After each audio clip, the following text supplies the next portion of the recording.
नमस्ते दीदी। आज हम जानेंगे कि बकरी के बधियाकरण के क्या फ़ायदे हैं। इसके फ़ायदे जानने से पहले मैं आप लोगों को मंती दीदी की कहानी सुनाती हूँ। मंती दीदी जो मारकंद रामटोला गांव की रहने वाली है। अक्सर उनकी बकरियों में यह देखा गया कि बधियाकरण के बाद अंडकोश में अत्यधिक खून बहना, दर्द होना तथा टेटनस हो जाना और अंत में मेमनों की मृत्यु आम बात थी। एक समय में एक ही बच्चा होना, कमज़ोर बच्चे का होना, समय से पहले बकरियों का गाभिन हो जाना तथा गर्भपात होना उनके बकरियों में सामान्य बात थी। क्या आप जानते हैं मंती दीदी बकरी पालन से क्यों कम आमदनी कमा पाती थी? क्योंकि वो अपने नर मेमनों की सुरक्षित बधियाकरण नहीं करवा पाती थी। तो चलिए सबसे पहले हम समझते हैं बधियाकरण क्या है। यह एक प्रक्रिया है जिसमें नर पशु के वृषण को चीरा द्वारा काटकर अथवा अंडकोश के नली कोट को दबाकर उसे प्रजनन क्षमता अर्थात पाल खिलाने की क्षमता को खत्म कर दिया जाता है। इस प्रक्रिया को अलग अलग विधियों द्वारा किया जा सकता है, जैसे सीजर, ब्लेड विधि, रबर बैंड विधि तथा बर्डीजो विधि द्वारा। सीजर ब्लेड विधि एक शल्य क्रिया विधि है, जबकि रबर बैंड तथा बर्डीजो एक बिना चीड़ फाड़ किए रक्त बहाए किए जाने वाला बधियाकरण विधि है। हमारे अनुभव के अनुसार बर्डीजो विधि बधियाकरण की सबसे अच्छी विधि है तथा इसे आप जैसे प्रशिक्षित पशु सखी बहुत अच्छे से बिना किसी समस्या के गांव में बधियाकरण कर सकती हैं। अब हम बात करेंगे बधियाकरण के बर्डीजो विधि के बारे में। तो चलिए समझते हैं इसे कैसे किया जाता है। देखिए, ये बर्डीजो मशीन है।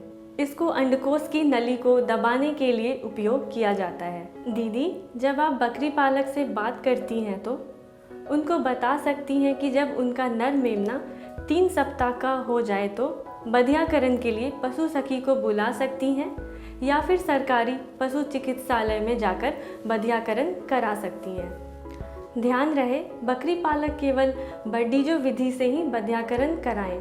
और हाँ, ये सुविधा प्रत्येक सरकारी पशु चिकित्सालय में उपलब्ध है। अब हम आपको बताते हैं बर्डीजो विधि से बधियाकरण के 5 मुख्य चरण। सबसे पहले मेमने को अच्छी तरह से पकड़े तथा अंडकोश को स्पिरिट अथवा टिंचर आयोडीन से जीवाणु रहित करें।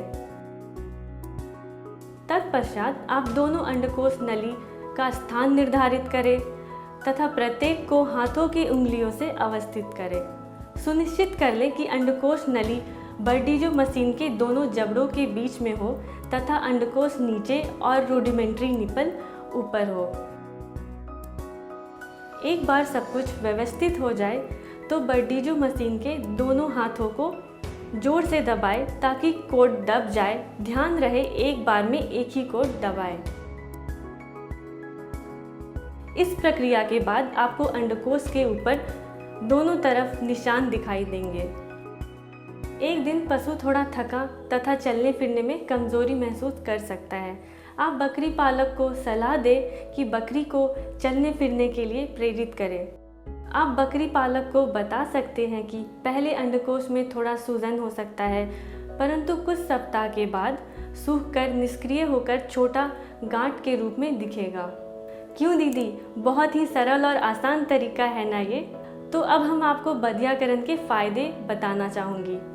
यदि आप अपने नर मेमने को 3 हफ्ते से 3 महीने के बीच में बधियाकरण करवाते हैं तो ये आपके झुंड की बकरियों को असमय गाभिन होने से रोकेगी। खसी में वजन तेजी से बढ़ेगा, मांस स्वादिष्ट होगा तथा उसमें अनुपयोगी बकरा गंधी नहीं होगा। खसी की आक्रामकता भी कम हो जाती है, जिससे महिलाओं के लिए खसी का देख रेख करना आसान हो जाता है। इससे कुछ यौन रोग जैसे संक्रमण, गर्भपात, ब्रुसेलोसिस जैसे बीमारियों को फैलने से भी रोका जा सकता है। आपको मंती दीदी का नाम याद है ना? उन्होंने बधियाकरण के इस विधि को अपनाया, जिससे उनके नर मेमने की मृत्यु दर काफ़ी कम हो गई और उसकी कमाई तेजी से बढ़ी। तो अब किस बात की देरी, गांव में जाएं, बर्डीजो मशीन का उपयोग करें, खुद रुपया कमाएं और बकरी पालकों की भी आय बढ़ाएं।